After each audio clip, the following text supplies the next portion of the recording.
Dillouz, member of the Israeli Knesset. Thank you, Mr. Dillouz, for joining us on the broadcast. We can see those visuals on our screen of Prime Minister Modi and Benjamin Netanyahu at the exhibition of innovation and technology. How do you see this visit as both sides expand strategic ties amid the global headwinds, be it instability in security, trade, and international law? Is there a greater recognition of India as a strategic partner?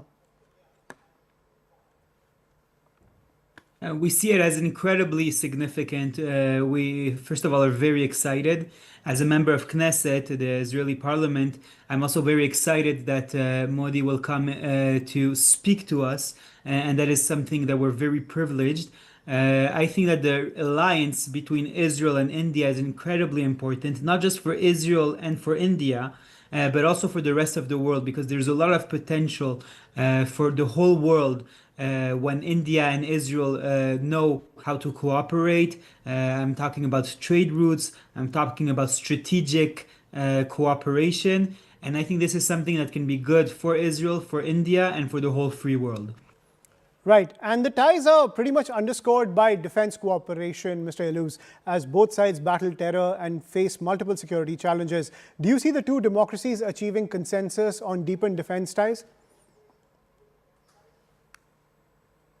I think that there's a lot of things in the defense and security world where Israel can contribute its knowledge. We have, unfortunately, a lot of experience with war and a lot of experience with terrorism here, but that fortunately also gives us the ability to develop some of the most cutting-edge technology that can benefit the free world as a whole. And I think that India, as an ally of Israel, is definitely in this list of countries that can benefit.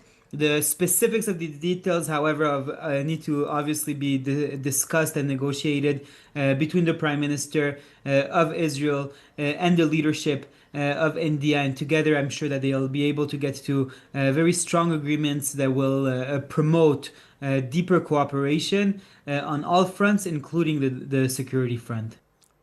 Right, and Mr. Dillouz, both sides represent shared values of democracy and diversity, something several experts have also touched upon. And Prime Minister Modi also highlighted the fact that democracy and diversity unite both the nations of India and Israel. Now, talking about the hostile neighborhood that your country finds itself in, and as well as the neighborhood that India operates in, how crucial is this alliance for global order when it comes to sending a message to radical elements across the globe?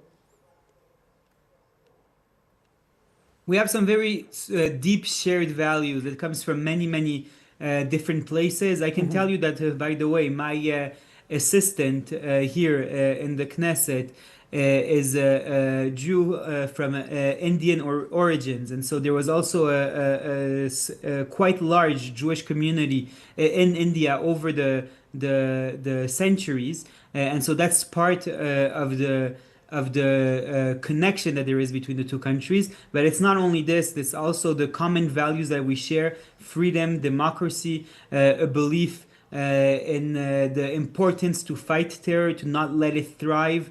And all of these things are the basis of our very strong relationship that has gotten much stronger over the years, and that today is in a point which I think is the strongest ever. And so at this point, I think that when we look at our common values, we can see them as the foundation of this really strong alliance. On top of those foundations, we also can build based on the common interests that we have. But it's first of all common values and common moral ethics. And you said it best: democracy, counterterrorism, and a real belief in freedom.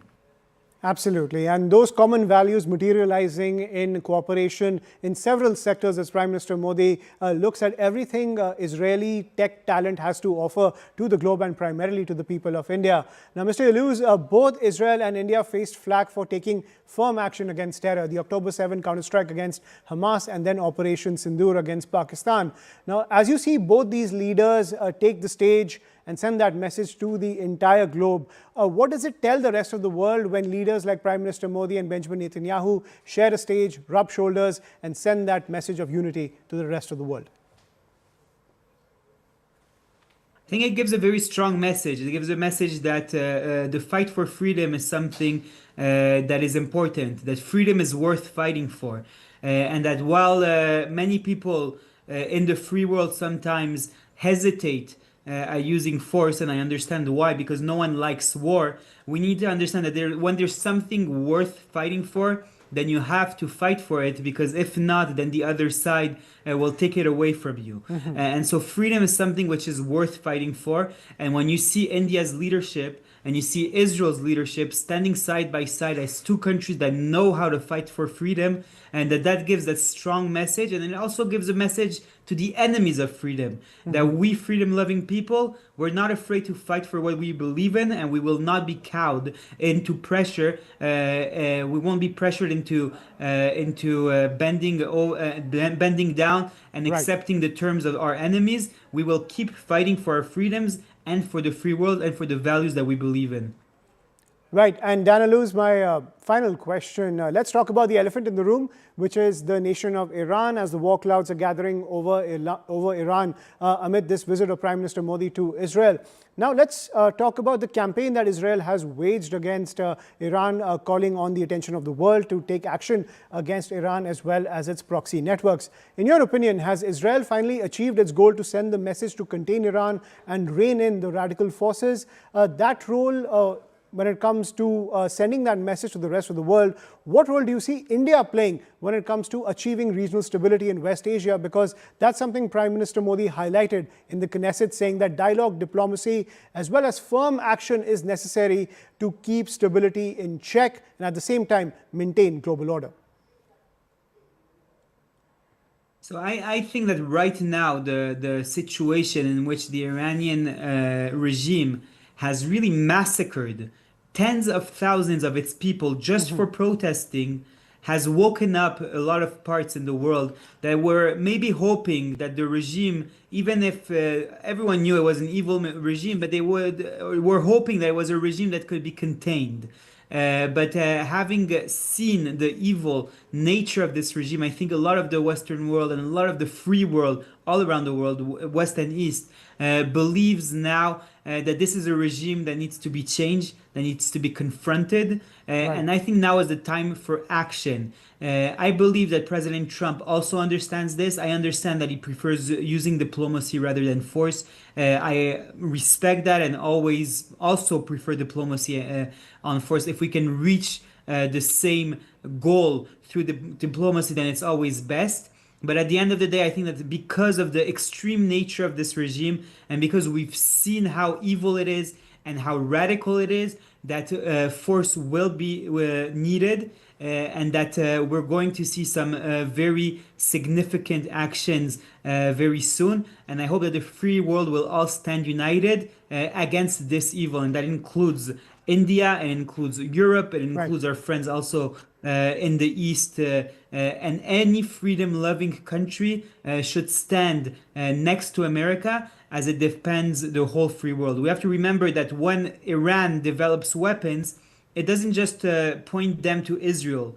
It points them to the whole free world. Yes, we're their first target, always, unfortunately. We've been attacked by Iran before. We've also responded to these attacks very forcefully, but we've been attacked by Iran in the past. But those missiles, they can go to other freedom-loving countries. They can get to Europe. They can get to India. They're developing weapons that can get to the United States. And so everywhere around the world, the Iranian threat is very clear. It's very real. That's when it comes to missiles. It's also true for terrorism. And so it's time for the free world to say, as I said before, freedom is worth fighting for. It's worth fighting for. Our freedom is not something that we have to just take for granted. It's something that we need to understand it's worth fighting for. And when it's attacked, when it's threatened, the way that Iran threatens our freedom, then it's something that we need to be ready to stand up and fight for.